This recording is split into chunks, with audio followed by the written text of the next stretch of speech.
What's up guys, welcome back and I hope you're all doing awesome today. And it's time to check out some more Reddit stories, so let's get into it friends. Patient's boyfriend mad he has to pick up his own Uber Eats. I work in a high-level hospital as an ICU nurse, and my managers are fantastic with staffing. Meaning if you have a crashing, heavy workload patient, they'll make the other patient you have an easier one so you can focus on the sick one. For background, ICU nurses have 2 patients and we specialize in critical thinking. Whereas the telefloor or telemetry floor is the normal part of the hospital people think about, and holds less sick people who don't need as much attention. So these nurses have 6 patients, and specialize in tasks and prioritization.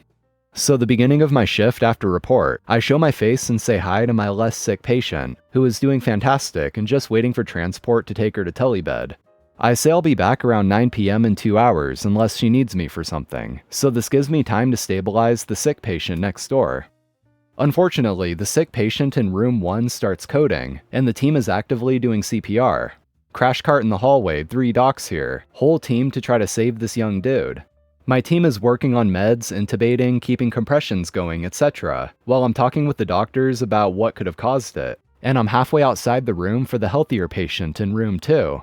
She sees me through the window, presses the call light, and I ignore it because I have what should have been obviously very pressing matters. Her boyfriend ends up opening the door and standing in the doorway to just stare at me with his arms crossed. Just to give them the benefit of the doubt that she could be concerned about her health, I say, "Is everything alright?" And he goes, and tries to lead me inside. Of course, I only pay attention to him when the docs go into room 1 to brainstorm on their own and assess where to go if we get the guy back.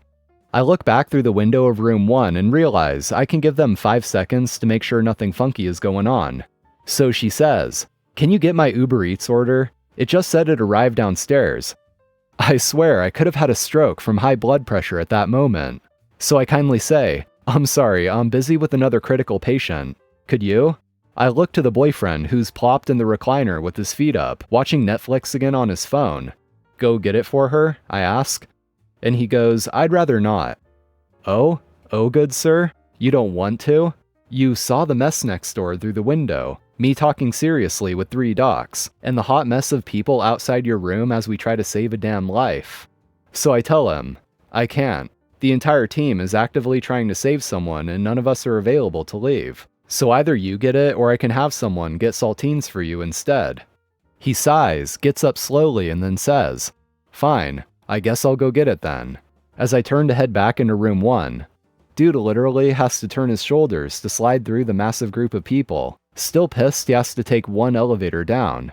When they get moved to another room around 10 p.m., he's speaking loudly on the phone to someone, saying things like the nurses are rude, they won't even get food for their patient, etc. The icing on the cake? She had just gotten off an insulin drip for being in a diabetic coma. Never have I met a more entitled person who put having to walk and get their own food delivery above someone else's life. Am I the a-hole for lying about an allergy at a restaurant and ending up at the emergency room? I met this girl on Tinder and we really hit it off. I asked her out on a date to a cozy restaurant in our small town in Gainesville, Florida. I had to take the bus there. My moped broke down last week, which is another story of its own, and she lived close to the restaurant so it was convenient. The date was going okay. It was kind of awkward at first because we just talked about the cold weather for 5 minutes, so I decided to break the tension. A while ago, I heard about a life pro tip where if you order french fries at a restaurant without salt, they have to make a fresh batch for you. I've been to this restaurant before, and the guacamole is really good on some days and okay on other days. When the waitress came in, we ordered chips and guac. I then asked the waitress, "Does the guac have onions?" To which she responded, "Yes, it does." I then proceeded to tell her, "I have an extremely severe allergy to onions. Can we get guac with no onions?" I told her I have an extremely severe allergy, so she doesn't just take the guac they currently have and remove the onions. This forces them to make a fresh batch from scratch. After the waitress left, my date asked me, "Are you really allergic?" To which I said, "No, but this way we get fresh guac." She was pretty impressed, like, "Damn, I'm stealing this one." When the guac came in, I asked her to give us onions on the side for my date. The rest of the date went well. We ordered some drinks first and then food later. What I forgot to do when I was ordering food was to tell her not to put any onions in my food. When I got my dish, I took about 2 to 3 bites, and the waitress came running to me frantically, saying that there are onions in the food. She thought it was her fault for not mentioning it to the chefs. I didn't know how to react, so I just kind of dropped the food from my mouth and into the plate. Her superior walks in during this time, and he's asking if everything is okay, so I tell him that I forgot to mention not to put onions and that I have a severe allergy. The first thing the manager does is apologize profusely, and then ask if he should call an ambulance. Side note, I don't have any allergies at all, and neither does anyone in my family or any of my friends. I have no idea what a severe allergic response looks like, but I know that it swells up your face, and for some reason, I thought it makes you cough a lot. I don't know why I thought that. Cut to now. I start kind of coughing, but assure him that everything is going to be fine. I barely got any onions in the bite. My day at this time went from kind of giggling a bit when the waitress came in, to just straight up serious after all the attention just turned to us. I told them not to worry about calling an ambulance, and that I'm okay enough to go to the emergency room myself. I asked for the check, but they insisted on me not paying. Not like we ate anyway. But I still left a 20 for the waitress and assured her and the manager that it was only my fault and not the waitress's fault at all. After leaving, my date was half what the hell and half laughing at the stupidity of this whole thing. I shot my shot and asked her if she'd just like to grab pizza over at her place, but she said she has to study. Now it is important to note that the bus stop where I grabbed my bus to go home is right opposite the restaurant. I'm sitting there looking at cats fetching stuff on Reddit when the supervisor pulls up in his car at the stop. He thinks that I am taking the bus to the emergency room. He kept insisting that he drop me off to the emergency room. He felt responsible and didn't want anything to happen to me. I finally gave up and told him, okay. In my head, I thought I'd just let him drop me there, and then I'll take an Uber back home. However, we get there, and he wants to come in to make sure everything is okay. I'm like, hey man, trust me, I'm okay. Nothing is going to happen to me. You can leave. It was so awkward. We were parked, and he kept asking if I'm sure, and I'm like, yes, I'm sure. Don't worry. Please leave. You don't have to come in with me. At the end, he said he'd just walk me in, use the restroom, and leave. We walk in the emergency room, and I'm the only person there. I had to walk to the nurse and tell her that I might be having a slight allergic reaction.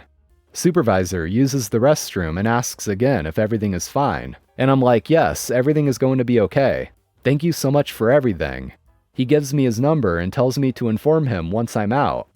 Here I am, a healthy 25-year-old adult, having to pay $500 to visit an effing emergency room for no effing reason. Another nurse came up to me to take my vitals, and the doctor asked what was wrong, and I had to sheepishly tell him. I think I might have been having an allergic reaction. He says, "Are you allergic to anything?" And I go, "No." He gave me a Benadryl and sent me out. I then spent another $25 to Uber home. I told what happened to my friend, and she said I was the worst kind of a-hole. I learned my lesson and will never pretend to have an allergy. But I don't think I was an a-hole because I did try to avoid as much confrontation as possible, and even ensured the waitress and supervisor that it was all my fault. Well, if OP is wanting a yes or no, then I gotta say, OP is the a-hole here, for sure. Faking an allergy just to have your food freshly made is already just really not cool. But when push comes to shove, he still couldn't admit that he was full of it. So much so that he had to pay for an ER visit. So honestly, he did kinda get what was coming to him. Entitled kid tries sending his police officer dad after me in a pro-revenge attempt. His plan backfires. From the mid-90s through early 2000s, I've spent my summers working as a counselor at a Boy Scout summer camp. I've worked in several different program areas, but this story happened when I was the director of the rifle range. Every week, we would get a new group of campers, and when they came up to the range for orientation, I would go over all the safety rules. I would finish by telling the kids, "You all get one warning on this range, and this is the warning. There are only 2 safe directions to point your rifles, up in the air or down range. It doesn't matter if your gun is loaded or unloaded. If you break this rule and deliberately point your rifle in any other direction, you will be kicked off this range and will not be allowed to shoot here for the rest of the week." I would go over all of these rules again for the kids on the first day of merit badge classes to satisfy the safety rule requirement for the badge. And there were plenty of posters hanging around the range with all of the safety rules on them. In other words, there were no excuses to break them. One day the scouts in my merit badge class were practicing shooting for the tests they had to take at the end of the week. One scout, the entitled kid of the story, thought it would be funny to point his rifle at another scout and spout off some random action movie line. I ran up and snatched the rifle from his hands and yelled, "What the hell are you doing?" The entitled scout responds, But the gun wasn't loaded." "Recite the safety rules now," I said. The entitled scout recited them all, including the part about pointing the gun in a not safe direction.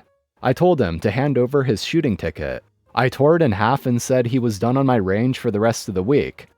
Later that afternoon, the range was open for free shooting.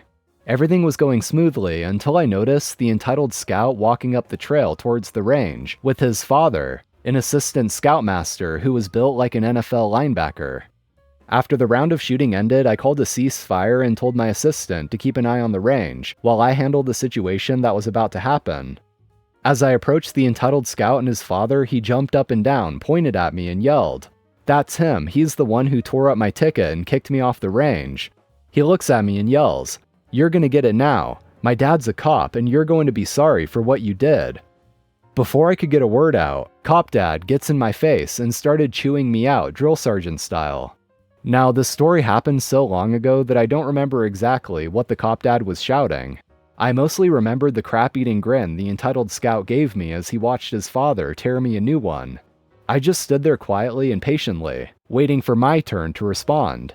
Finally, Cop Dad said something along the lines of, "So what do you have to say for yourself?" And I say, "Yes, I did tear up your son's shooting ticket and kicked him off my range. But did your son mention why I did that?"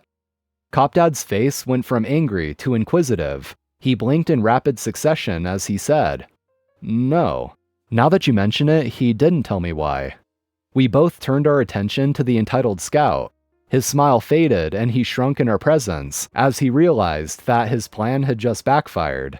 I loved returning the same crap-eating grin that he gave me a few moments earlier. To the entitled scout's credit, he did tell the truth. He probably knew better than to lie to Cop Dad. And if looks could kill, the look on Cop Dad's face would have killed his son several times over. After a moment of silence, he finally said, in one of the most intimidating voices I've heard in my life, "Go back to camp and wait for me at your tent. I'll deal with you soon." The entitled scout left to the tune of Dead Man Walking. Cop Dad turned to me and apologized for getting angry and chewing me out before knowing all the facts, to which I accepted his apology. For the rest of the week, Cop Dad would come to the range every day during open shoot my rifles, and would hang out and talk with me. Turned out he was actually a pretty cool guy. At the end of the week, he told me that when they get home, he will finish his son's rifle shooting merit badge, and he'll make sure that his son will never disrespect a firearm ever again. Neighbor invites herself over and eats bread I baked for my family. My neighbor is very nosy and often invites herself into our house. One day I baked bread. My brother and sister were going to visit, and as my brother is a baker, I wanted to impress him. I was quite proud of this bread. I get this bread out of the oven and turn it onto a rack to cool. Then I go to my room to chill for a while. When I go back into the kitchen, I see my neighbor sitting at our kitchen table with a big slice of bread on a plate in front of her. And when I look at my loaf, which is still warm and steaming, it looks as though it was not her first serving either. She looks at me and compliments my bread that I hadn't even tasted myself, my bread that hadn't even had a chance to cool, my bread that I couldn't wait for my baker brother to see beautifully presented. You know when you're so done with someone that you can't even get mad anymore? This is only one of the many things this lady has done. She's been to the psychiatric hospital about 5 times. I just turned around and walked back to my room in silence, knowing she's done much worse. And that is all for today. Thank you for watching. Be sure to drop a like if you enjoyed, and also subscribe to the channel for more Reddit shenanigans. So take care, I'll see you next time.